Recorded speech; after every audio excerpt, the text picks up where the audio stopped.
Uber et Lyft qui ont conclu un accord fédéral sur le transport avec le gouvernement américain. Donc on va le voir, un énorme contrat de 810 millions de dollars. Alors en quoi ça consiste?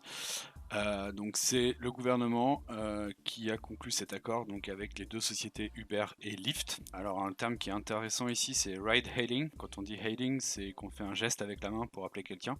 Donc ride hailing, les sociétés de covoiturage. Donc ça c'est un terme qui peut être sympa de retenir en anglais. L'idée c'est de provide, donc c'est d'apporter du transport jusqu'à 4 millions d'employés fédéraux, donc des employés du gouvernement, ce qu'on pourrait appeler ici des fonctionnaires, et leurs familles. Le service qui est à l'origine de cette demande, c'est le Procurement Arm, donc le service qui s'occupe du soutien logistique, on va dire, du gouvernement américain. Donc c'est un contrat pour 5 ans et qui concerne donc les deux compagnies Uber et Lyft. Donc on est sur un chiffre de 810 millions de dollars. On ne sait pas comment ce sera réparti entre chaque compagnie.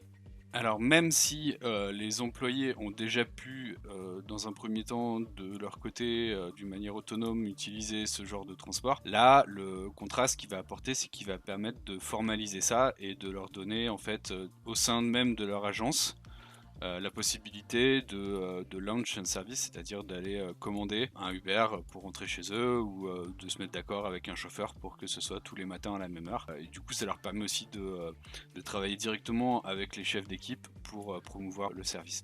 Donc pour la partie Uber, le contrat concerne Uber for Business, donc la partie business to business, B2B de chez Uber.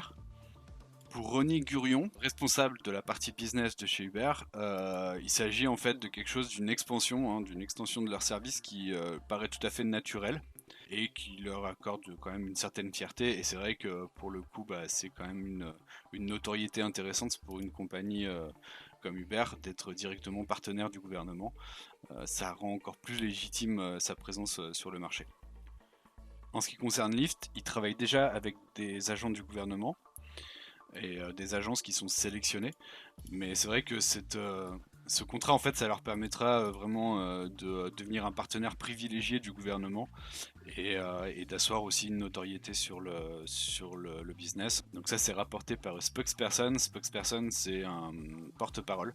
Ils ont demandé aussi dans l'article un porte-parole du gouvernement. Donc le GSA, c'est ce qu'on a vu un petit peu plus haut, General Service Administration. Donc ils ont demandé à un porte-parole du GSA, mais ils n'ont pas forcément répondu à l'enquête du journaliste qui a fait l'article. Mais dans un passage de blog, en fait, l'agence disait qu'ils étaient capables de négocier jusqu'à 2 à 4% de discount, donc de remise sur les prix publics du marché, ce qui peut être aussi très intéressant pour le gouvernement. Et c'est vrai que c'est souvent le cas quand on a ce genre d'accord où du coup on va baisser un petit peu le prix par rapport au prix public, parce qu'on sait qu'on va avoir une rentrée d'argent récurrente. Et il y a une autre chose en fait qui est expliquée ici, en plus de la remise sur le prix public, c'est que les deux compagnies vont renoncer à une taxe qui s'appelle la back office et qui est prélevée normalement pour maintenir le système d'information du groupe. C'est vrai que quand vous prenez un Uber, il y a une partie en fait de ce que vous payez qui sert à alimenter le fait d'avoir un site internet, d'avoir des informaticiens qui vont travailler dessus. Cette taxe-là, en fait, qui est prélevée sur chaque course, elle ne sera pas comptée pour le gouvernement américain, ce qui permettra de faire baisser un peu la facture, en fait.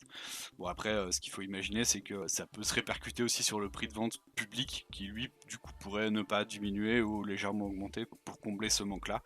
Bon, faut voir si ça se passe comme ça.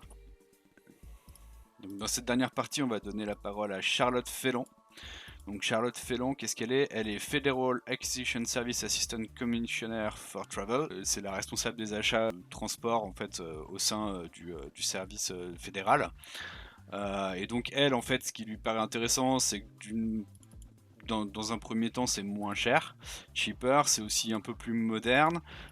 C'est vrai que du coup, ça permet aussi de ne pas dépendre d'une grosse compagnie de transport, parce que le jour où vous avez un train ou un bus qui ne tourne pas, c'est des dizaines de personnes qui ne peuvent pas se déplacer. Là, on va être vraiment sur un chauffeur pour quasiment un seul agent. Et puis, du coup, l'idée, c'est que c'est plus facile d'accès. Il n'y a pas d'app à télécharger, puisqu'en fait, l'idée, c'est que vraiment au sein même du service, on pourra, ce qu'on disait un peu tout à l'heure, hein, ce qui était marqué là-haut, within agencies, ça leur permet en fait de pouvoir mettre en place ces transports-là sans avoir d'application à télécharger. Et en fait, avant, ce qui se passait, c'est que on faisait des notes de frais.